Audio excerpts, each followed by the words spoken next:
Ketika Daniel mendapatkan informasi dari Ariok mengenai titah raja itu, maka taulah Daniel bahwa dia dan teman-temannya juga ada di bawah ancaman pembunuhan.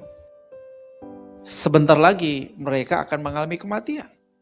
Tetapi saudaraku, Daniel tidak mau menerima itu sebagai takdir.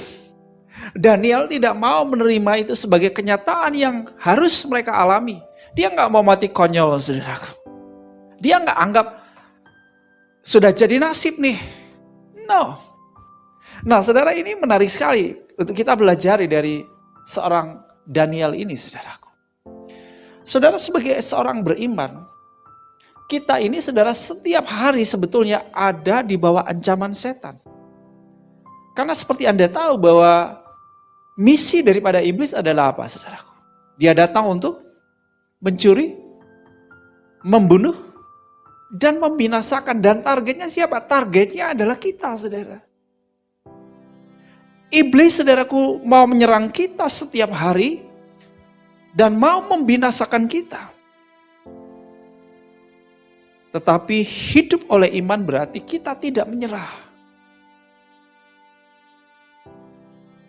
Kita tidak menyerah terhadap berbagai ancaman, terhadap berbagai tantangan yang ada di hadapan kita. Kita tidak menerima semua keadaan-keadaan yang buruk itu sebagai takdir atau nasib kita.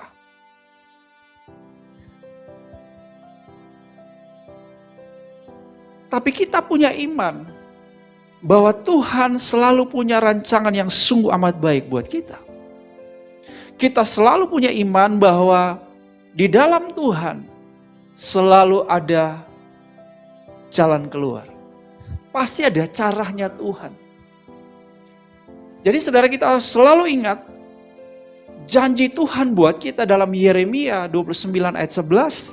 Aku ini Tuhan, tahu rancangan-rancangan apa yang ada padaku mengenai kamu, yaitu rancangan damai sejahtera, dan bukan apa? Bukan rancangan kecelakaan, rancangan masa depan yang penuh harapan. Itulah janji Tuhan buat hidup kita. Kalau saudara mau tanya, apa takdirku, apa nasibku?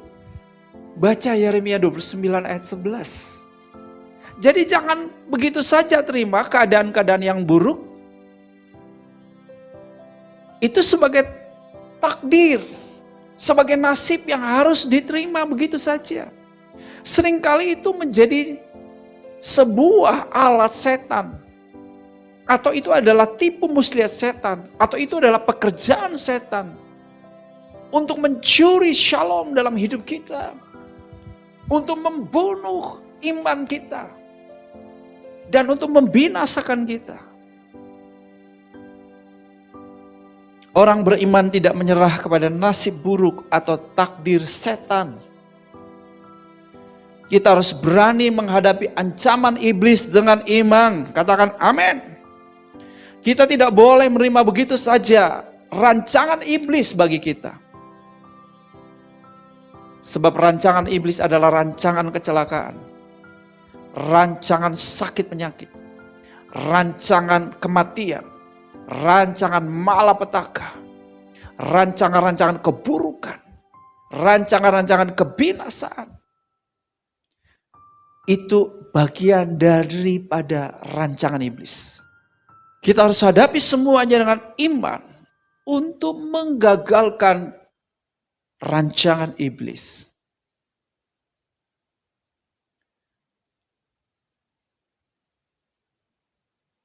Apa yang Daniel lakukan setelah dia menghadap raja?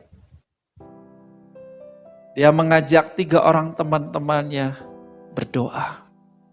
Dia minta mereka untuk berdoa. Daniel juga berdoa. Mereka bersama-sama berdoa, memohon kepada Tuhan belas kasihan supaya dapat diluputkan dari ancaman pembunuhan itu. Juga bukan hanya untuk mereka tentunya, tapi kepada semua orang bijaksana di Babel.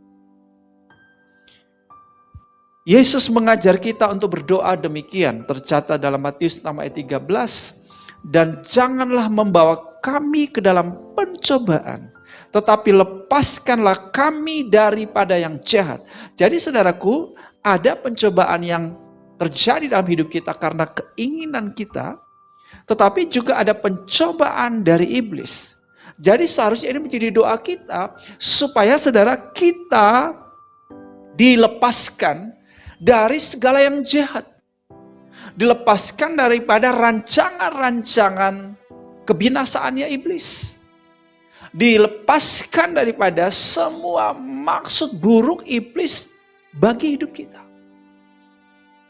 Yesus sudah ngajarin kita supaya kita berdoa. Janganlah membawa kami ke dalam pencobaan, tetapi lepaskanlah kami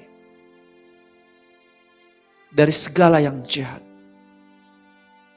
Jadi kalau kita mengalami pencobaan-pencobaan yang menyiksa hidup kita, yang membuat kita menderita, yang membuat kita ada dalam kesukaran demi kesukaran, kita mengalami berbagai macam kejahatan, bisa terjadi karena saudara kita itu tidak menghadapi semua itu dengan iman.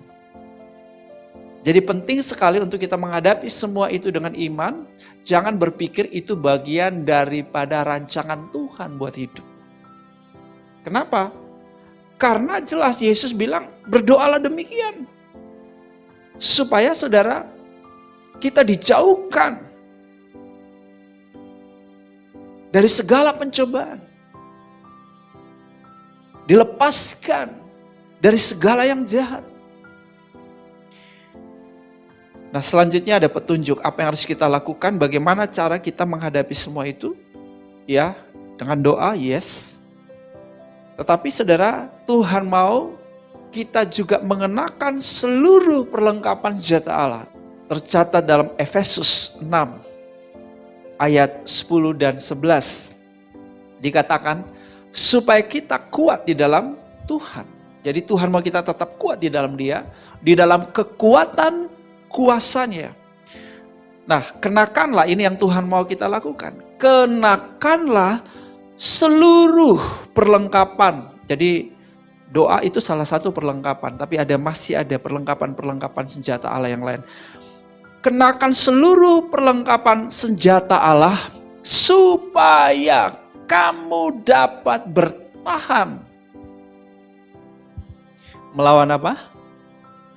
Tipu muslihat iblis. Jadi saudara ingat ya, jangan sampai saudara kita begitu saja menerima semua keadaan-keadaan yang buruk, rancangan kecelakaan, malapetaka di dalam hidup kita tanpa kita melakukan perlawanan dengan iman. Sebab bisa terjadi itu adalah tipu muslihat iblis. Bisa terjadi itu adalah serangan-serangan dari kuasa kegelapan. Itu adalah bagian daripada rancangan iblis untuk saudaraku membinasakan kita. Untuk menggagalkan maksud Tuhan yang besar dalam hidup kita. Jadi apa yang kita pelajari dari gaya hidup iman Daniel yang melampaui segala akal? Yang kedua, orang beriman melawan tipu muslihat iblis. Saya ulangi, orang beriman melawan tipu muslihat iblis.